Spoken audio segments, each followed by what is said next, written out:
ইয়া রাসূলুল্লাহ, আমার জীবনের একটা পেরেশানি হলো হুজুর।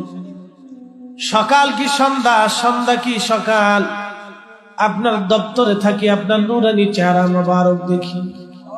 হুজুর গো, যখন তৃষ্ণা আসে যায় আপনাকে দেখার, ইয়া রাসূলুল্লাহ, তখনই আপনাকে দেখার জন্য মসজিদে নববী হুজরা শরীফে ছুটে আসি। নবীজি, আমার জীবনের পেরেশানি,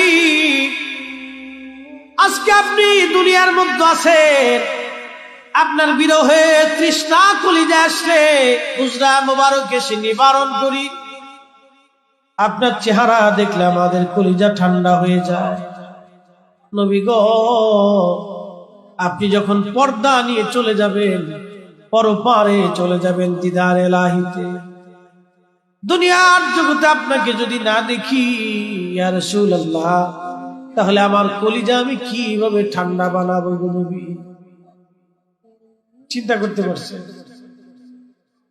তার চিন্তা কি যে হুজুর, দুনিয়াতে যদি না দেখি তো আমার কলিজা আর এই তৃষ্ণা আমি কিভাবে নিবারণ করব? সাহাবীদের মধ্যে রাসূলের প্রেম কতটা জাগ্রত ছিল, কতটা জটিল ছিল, কতটা কঠিন ছিল। আল্লাহু আকবার! আমি কেমনে আপনাদেরকে বুঝাবো যে এত জটিল প্রেম হব্বে রাসূল তাদের কলিজার মধ্যে ছিল যে হুজুরকে একবার না দেখলে পেরেশান। একসাথে বলা যাবে না আল্লাহু আকবার? চার কারণে নবীকে মানুষ ভালোবাসতো। প্রথম নাম্বার জামালিয়াত, দ্বিতীয় নম্বরে কামালিয়াত, চতুর্থ নাম্বার কারামাত, চার নম্বরে ইহসান। চারটা কারণে মানুষ মানুষকে ভালোবাসে। জামালিয়াত মানে সৌন্দর্য।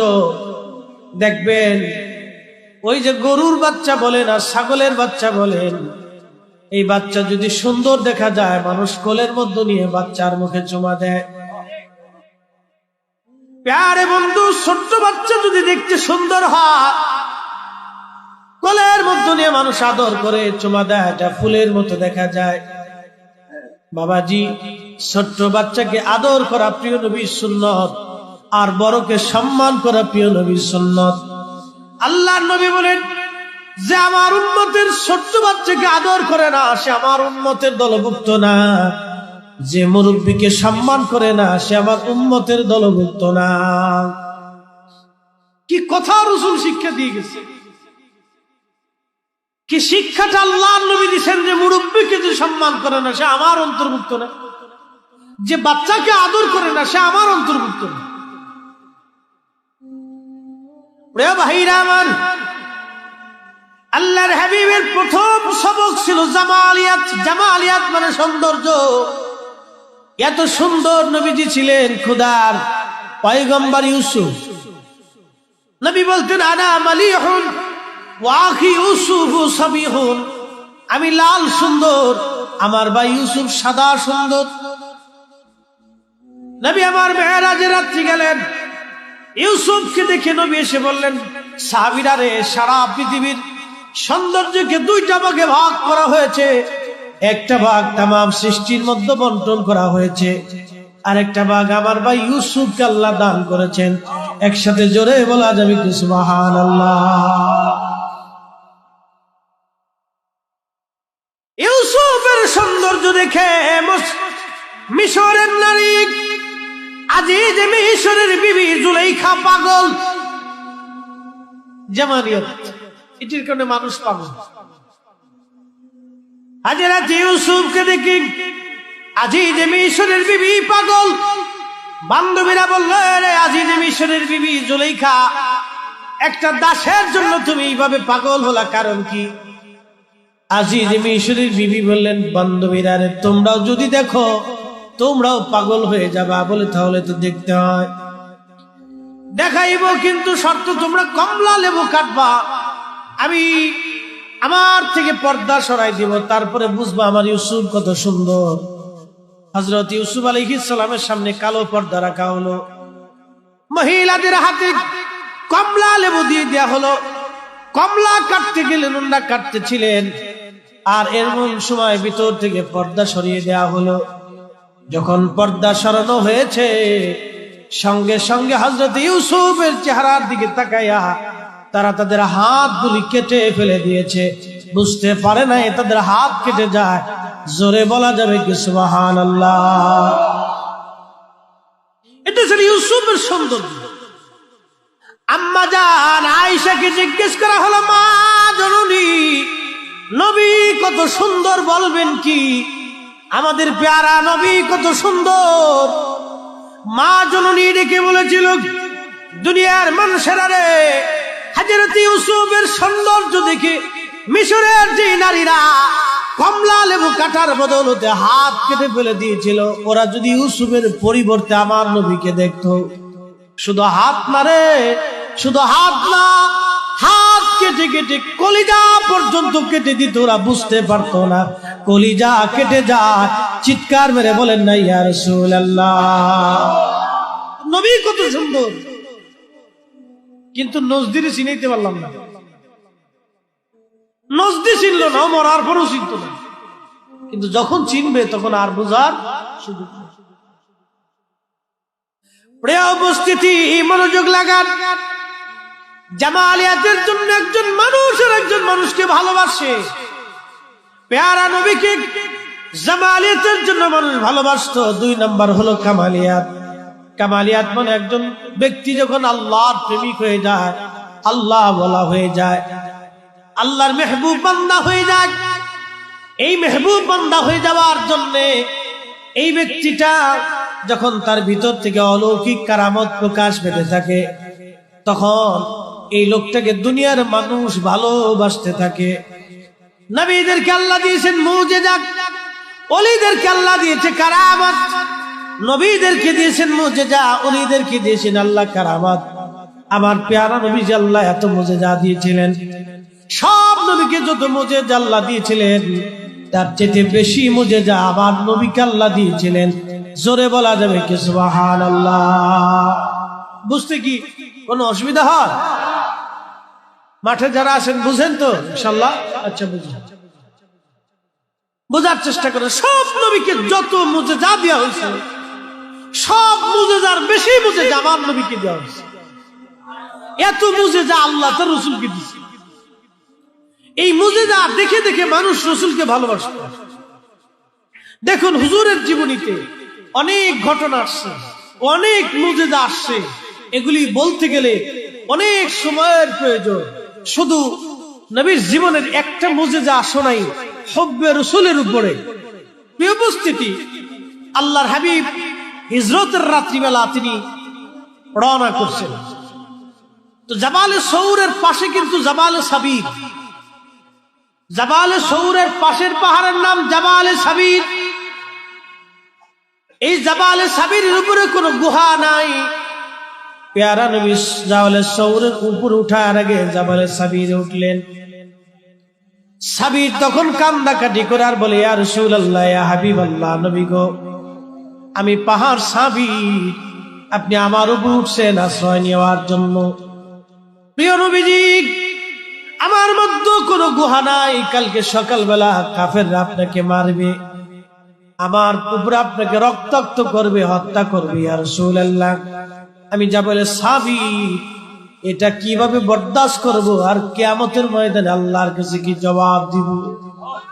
আল্লাহু আকবার বলা যাবে না? আর একটু জোরে বলেন আল্লাহু আকবার। নবীর ব্যাপারে একটা পাহাড় আল্লাহকে কিভাবে ভয় করে।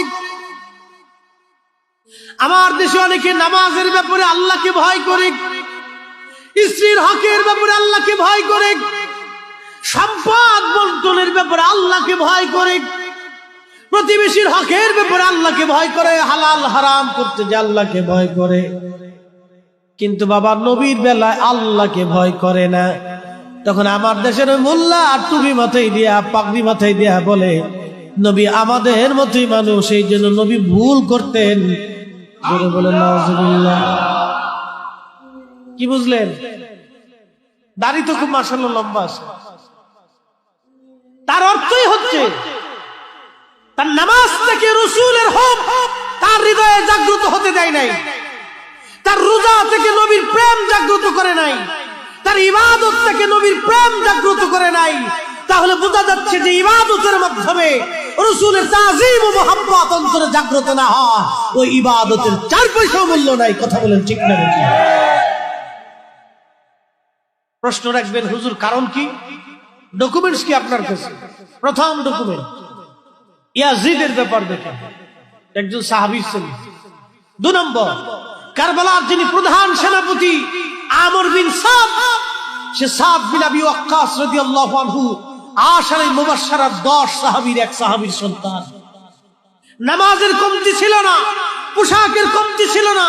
খায়রুল কুরুনি সুম্মাল্লাযীনা ইয়ালুনাহুম সুম্মাল্লাযীনা ইয়ালুনাহুম, নবী বলেছেন জমানা উত্তম জমানা, ও জমানার মুসলমান তাহাজ্জুদ নামাজ কাজা করত না। সেই জমানার মুসলমান আওলাদে রাসূলের বিরুদ্ধে তলোয়ার ধরেছিল। কারণ কি? তাদের নামাজ ছিল, রোজা ছিল, জিকির ছিল, হজ ছিল, যাকাত ছিল, কালেমার দৌলত ছিল, কিন্তু নবীর ভালোবাসার দৌলত ছিল না। কথা বলেন ঠিক না? হুব্বে রাসূলের দৌলত ছিল না। এই ব্যাপারে তারা আল্লাহকে ভয় করতে পারে না। আমরা নামাজের ব্যাপারে আল্লাহকে ভয় করি। আল্লাহ নামাজ ছেড়ে দিছি, কি উপায় আমার হবে? কিন্তু নবীর ভুল ধরতেছি, এই বেলায় কয় না যে আমার উপায়টা কি হবে। নামাজ পড়ার, নামাজ ছেড়ে দেওয়ার ব্যাপারে আল্লাহকে যতটা ভয় করবেন তার চেয়ে 1000 কোটি গুণ নবীর ইজ্জতের ব্যাপারে আল্লাহকে ভয় করতে হবে। মুসলমান শুনে যান, আপনি নামাজ ছেড়ে দিয়েছেন, কালকে তওবা করবেন, ক্ষমা হয়ে যাবে। রোজা ছেড়ে দিয়েছেন, তওবা করবেন, ক্ষমা হয়ে যাবে। যাকাত দেন নাই, পরের বছর যাকাতের মাধ্যমে মিটিয়ে দিতে পারবেন। হজ করেন নাই, তওবা করেছেন, ক্ষমার রাস্তা আছে। বাবা মার হক আদায় করেন নাই, মাপ চাবেন, বাবা মা মাপ করে দিলে ক্ষমার রাস্তা হবে। প্রতিবেশীর হক নষ্ট করেছেন, ক্ষমা করে দিলে মাফের রাস্তা পাবেন। শিরক করেছেন, তওবা করবেন, ক্ষমার রাস্তা হয়ে যাবে। কিন্তু দরবারে মুস্তাফাতে বিয়াদবি করেছেন, ওয়াল্লাহি ওয়াল্লাহি ক্ষমা করার কেউ থাকবে না আপনার।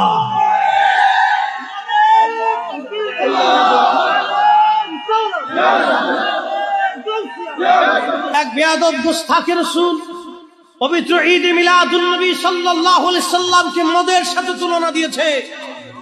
হুজুরে পাক সাল্লাল্লাহু আলাইহি ওয়াসাল্লামের শান ও আজমত ইজ্জতের চাদর ধরে টান দিবে।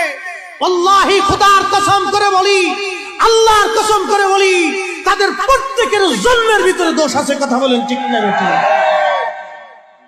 আর জন্মের মধ্যে দোষ না থাকলে হুজুরের ইজ্জতের চাদর ধরে সে টান দেয় না।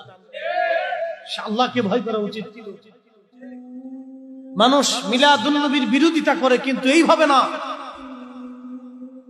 হারাম বস্তুর সাথে হুজুর পূর্ণ সাল্লাল্লাহু আলাইহি সাল্লামের বেলাদাতকে, এই শুকরানা মাহফিলকে যারা বেদাতের সাথে তুলনা দিয়ে হারাম মদের সাথে তুলনা দিতে পারে, তারা নষ্টানারী সন্তান না হলে এই কোন তুলনা দিতে পারে না। ঠিক না বেটি? হয়তো বাপের রক্তের মধ্যে দোষ আছে, না হয় মায়ের রক্তের মধ্যে দোষ আছে। আল্লাহর কোরআন শরীফ বলে মিথ্যা হয়ে যাবে। প্রিয় মুসলমান, কত ইবাদত আপনার জীবনে হবে বলুন? সাহাবীদের চেয়ে ইবাদত বেশি হবে না? সাহাবায়ে কেরাম নবীজির পিছনে 1 রাকাত নামাজ পড়েছেন, আপনি সারা জীবন পড়লেও 1 রাকাতের ওজন সমান হবে না। কিন্তু বাজান, নবীর পিছনে নামাজ পড়ার পর আব্দুল্লাহ ইবনে যুলখুলাইসা জান্নাত খুঁজে নিতে পারে নাই, কারণ দরবারের মুস্তাফাতে সে বেয়াদবি করে ফেলেছিল।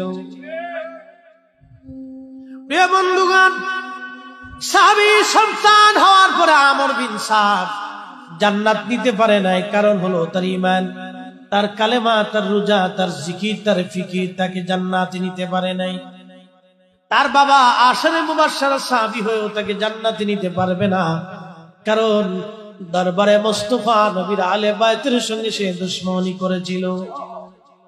হ্যাঁ নবীর উম্মত, গভীর মনোযোগ দিয়ে শুনিয়া যান।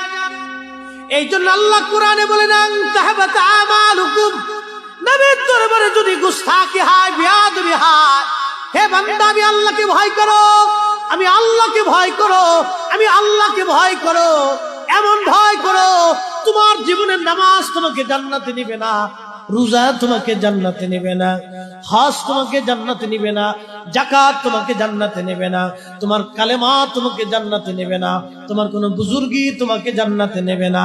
কারণ আনতাহাবাতা আমালুকুম আমালুকুম আমালুকুম আমালুকুম, নেক আমলগুলি বরবাদ হবে, আমলগুলি বরবাদ হবে, আমলগুলি বরবাদ হবে। এই জন্য নবীর ব্যাপারে আল্লাহকে ভয় করতে হবে। আল্লাহ নামাজ না পড়লে ছেড়ে দিবেন, কিন্তু গোস্তাকে রসুলকে আমার আল্লাহ কখনোই ছেড়ে দিবে না।